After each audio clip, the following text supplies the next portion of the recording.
First, I want to thank everyone, the media, my friends, my family, our staff, our former staff, customers, and above all, those perfectly good strangers who showed up and have supported us. It's noticed. Every one of you are noticed, and it's greatly appreciated. Thank you from the bottom of our hearts. Yet the matter, though, as you can guess, it is still not resolved.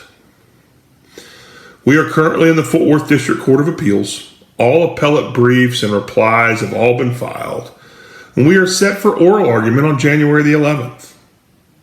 I ask you to show up and see for yourself. They will argue that they are the government and they don't have to pay their bills.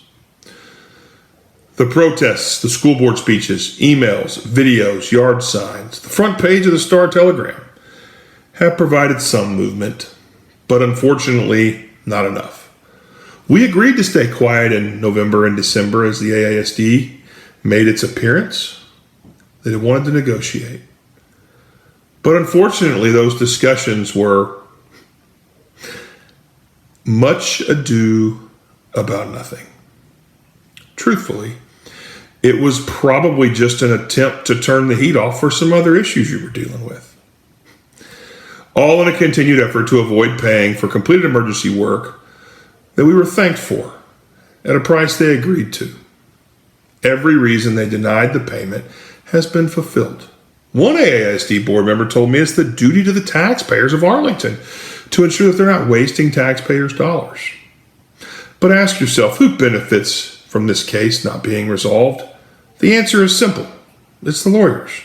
My lawyers have worked tirelessly to try and find common ground to settle this matter without the dispute costing everyone more money than it should. My lawyers are good enough and busy enough that they don't need to keep this case going to make a living. They'd prefer to settle it immediately. That just leaves Mr. Dennis Eichelbaum, the lawyer for the district. He's the only party who has shown no interest in resolving this dispute and who is actively trying to get this case tied up as long as possible in court. If you research how much the AISD has paid him, you'd understand why. His firm has paid on average over $100,000 per month to represent the district. It's starting to be clear what the problem is here. In my opinion, the AISD plans and continues to mislead the public while telling the courts that they're entitled to sovereign immunity. You know, the government doesn't have to pay its bills. This is the careless path that the AISD has chosen, bankrupt a small business who came to its rescue. It's my opinion that this attorney sees this as an endless supply of money for him to fund the defense of a lawsuit that could be settled, and for that matter, a suit that didn't need to be filed. So at this point, we have to focus on the upcoming election. It's obvious that this type of behavior rolls downhill. Threats and fear is how this administration has handled this dispute, among most others. You have teachers scared to speak out for what's right, for fear of losing their job. Oh, wait. This board has proved that fear to be a reality, time and time again. All the while taking money in favor of contracts from outside influences, but yet trying to bankrupt a business who saved them in a catastrophic freeze at the biggest school in the district. Not sure how or why you would allow this behavior of the people in charge of overseeing the education of all of our children. The same people who hired this Dallas attorney who can keep billing more hours through 2022 or 2023 or was it 2024? Remember, each of you, those are your election years. How can you help? Ask your board in a Public Information Act. What have they spent on this lawsuit? Better yet, have you asked them what they would spend if the AISD lost everything? Again, ask the board why on multiple different occasions they refused to mediate. Now ask yourself this. What are my attorney's fees?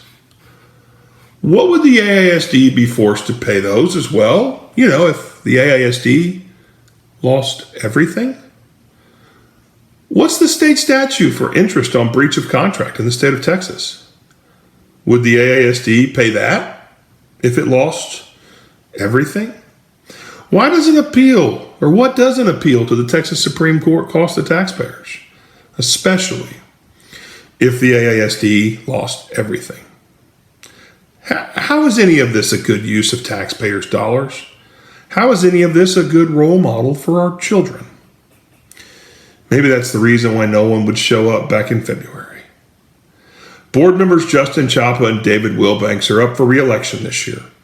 As citizens and parents, we don't have the ability to fire the superintendent, a principal, or otherwise ensure that our district is running above reproach. But we damn sure can vote out these that continue to let the district operate like they are not accountable to no one. Let's remind them that they are accountable to you, the voters. Thank you, and continue to stay tuned.